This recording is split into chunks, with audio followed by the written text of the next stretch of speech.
When you're ready to do group 5, which is the shoulder joint, you'll start by taking all of your number 5 muscles out and laying them in order from pink to dark purple, but in this case, we're really starting with red. So we will begin with our red muscle, which is subclavius. It goes underneath the clavicle, and we will just simply line the clavicle with it, something like that. Then we'll do the serratus anterior. It's a tricky muscle because it has to go under the scapula, between the scapula and the rib cage. If your scapula is too tightly bound to your rib cage, you can more than likely take off that screw and give yourself some room, because you are going to want to fit this muscle under the scapula, coming off of the medial border of the scapula.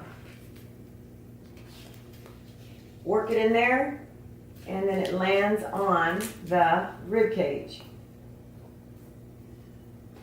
Something like that. The coracobrachialis is our next muscle. It is one of 3 muscles that come off the coracoid process and lands on the humerus, mid-humeral shaft. From there, we will dress out the rotator cuff, which is 4 muscles. We're going to start with subscapularis. It also goes under the scapula, so it just lines up with serratus anterior.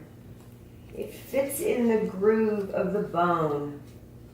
So you'll have to work it under there best that you can. And then it lands on the front of the humerus. Oopsie.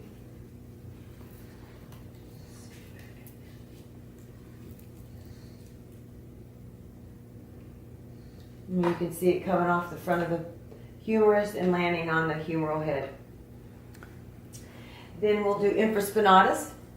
It fits in this infraspinous fossa, which is just a groove on the scapula, and lands on the humerus. Then we'll do supraspinatus, which is on the top of the scapula. It slides under the bone onto the humeral head. It just fits in the groove. That's what the rotator cuff does, is it just lines that bone. And finally, the last muscle will be the teres minor, which comes off the humerus as well and off the lateral border of the scapula. You can see how it just lines the humerus. Teres major, the scapula. Teres major is below minor. It's on the humerus as well, and then off the lower border of the scapula.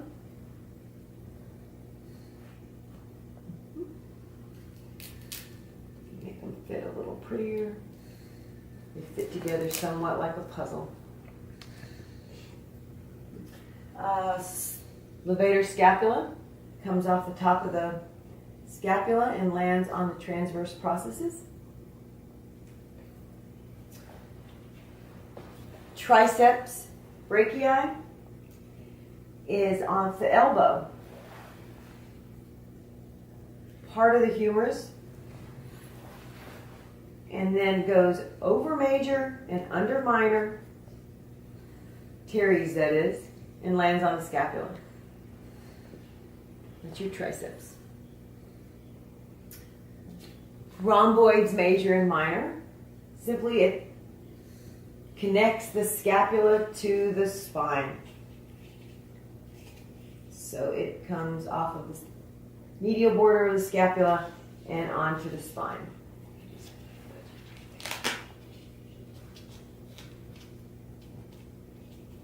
Something like that.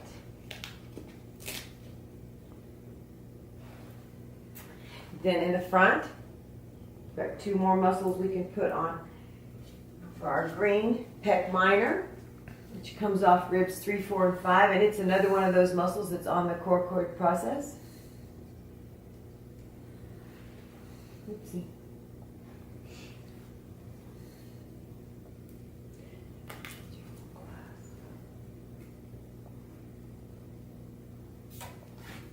Biceps brachii is that 3rd muscle that comes off of the coracoid process. So it's got these 2 heads. One of those heads slips over the humerus and onto the acromion, and then lands on the radius. Radius lines up with the thumb.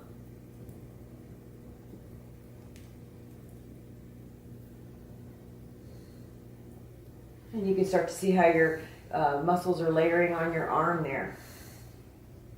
And then finally, our more superficial muscles simply drape over all of these muscles.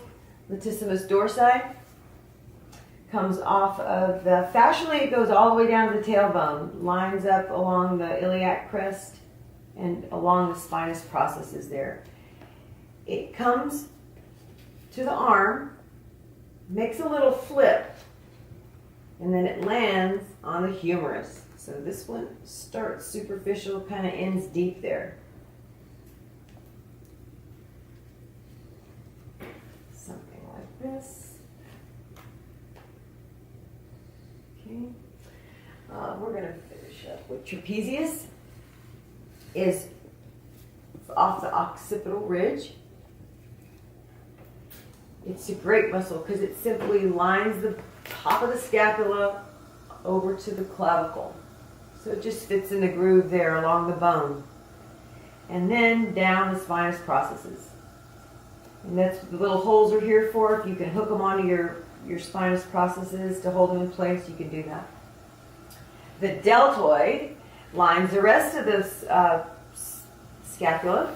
Medial deltoid is on the mid bone there. Posterior deltoid comes along that posterior side of that spine of the scapula. And then the anterior deltoid, which I've made all the muscle, comes along the front of the clavicle and finishes filling up this space. And you can see how the trapezius and the deltoid act almost like a suit of armor for the shoulder, protecting it. And it lands on the deltoid process of the humerus. And pec major should have actually been put on before the deltoid, but that's okay. It comes off the sternum, part of the clavicle, and then onto the humerus. So it goes under these muscles and lands on the humerus. And there you can see your shoulder joint layered out with all the muscles. Group 5.